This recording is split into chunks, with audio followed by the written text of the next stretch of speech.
Welcome back guys to another NVM vlog, and in this vlog we've got the Audi RS3 back for some more upgrades.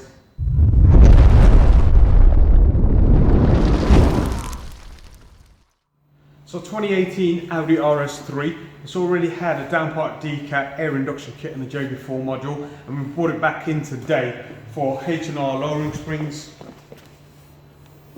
Scorpion catback system with ceramic black tips, and a Forged Motorsport air intercooler. So we'll fit all of these and put it back on the dyno and see what power we've gained. Also today we've got our NVF03 T6061 lightweight forged aluminium wheel in gloss black with red logo to go on the vehicle. It is 19 by 8.5 and is ultra light as well, with spot clearance for the massive brakes that are on the Audi RS3. So yeah, let's get them on.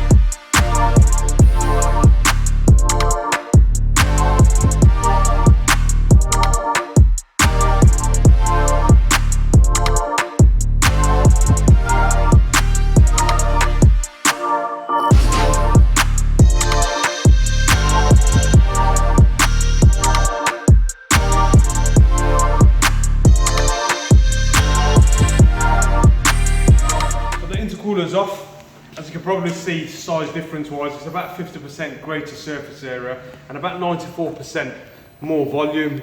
Obviously it comes with a modified crash bar as well, so it allows for the bigger intercooler, but it is literally like for like, so it's straight swap over. The standard boost hoses can be used, or we can upgrade them if need be, but let's get it on.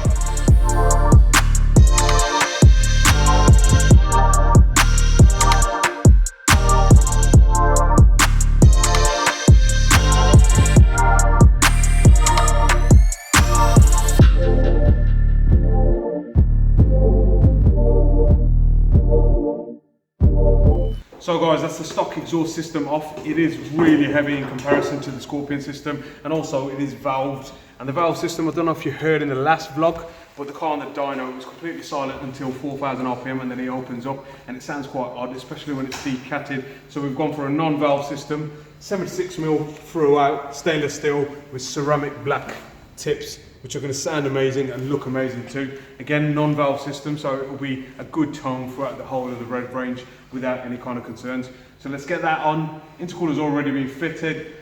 We've got the suspension to fit, the wheels put on, and then we'll put it back on the dyno and see what the gains are.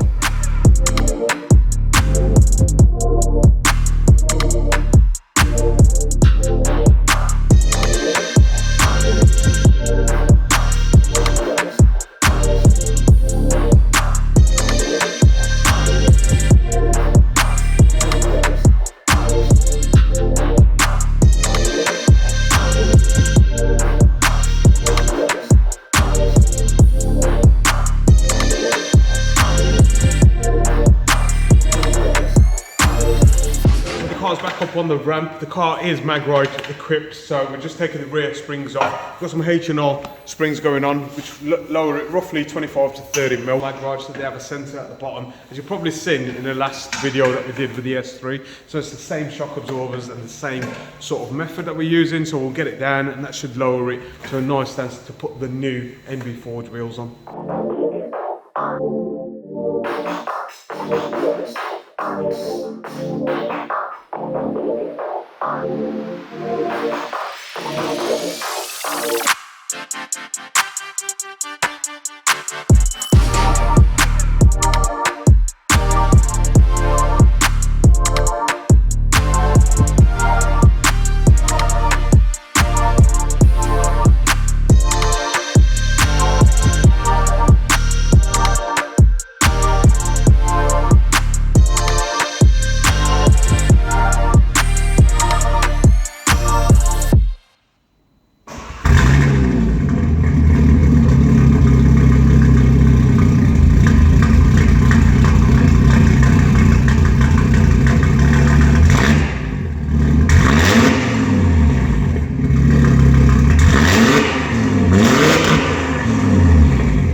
guys heard that on camera, but basically at about 5,000 RPM, the throttle started closing.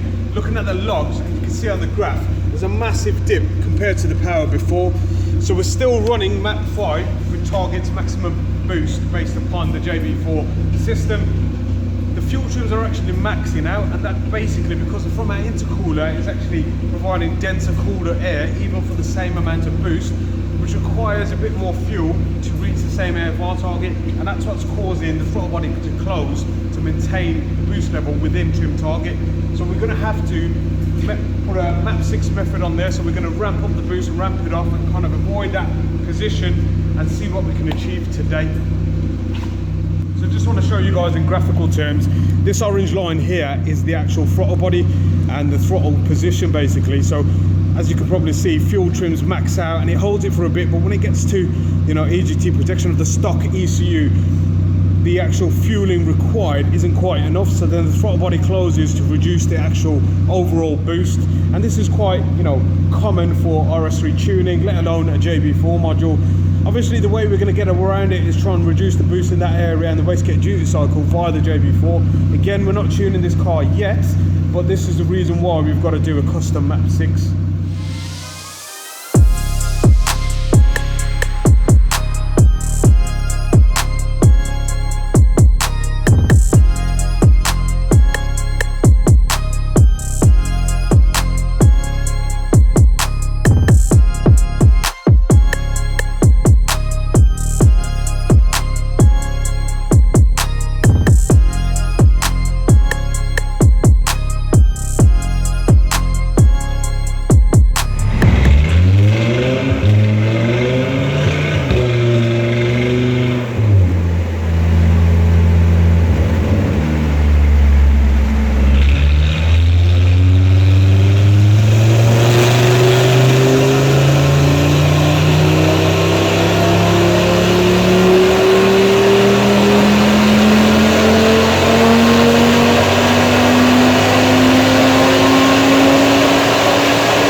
Final results today: 506 brake horsepower, 672 newton meters. Torque is about the same, but peak torque comes in a bit earlier simply because we are bringing in the boost manually via map 6. If you have a look at the top end, that's where the massive gain is with from our intercooler. So throughout the mid-range it's about the same, and lower down we can bring in boost a bit more. If you have a look at the actual data log as well, if I show you, throttle body is completely closed all the way till the end of the rev line, and you can see the trims, the purple line isn't as excessive as the previous run and the previous runs with map 5. Boost obviously we've reduced as well at 5,500 RPM, but this is literally the maximum limit on the JB4 module. I mean, there's no other way to kind of trick the fuel trims and change the AFR target without flashing the ECU. So stay tuned for the next vlog, because we'll be stage 2 tuning this RS3.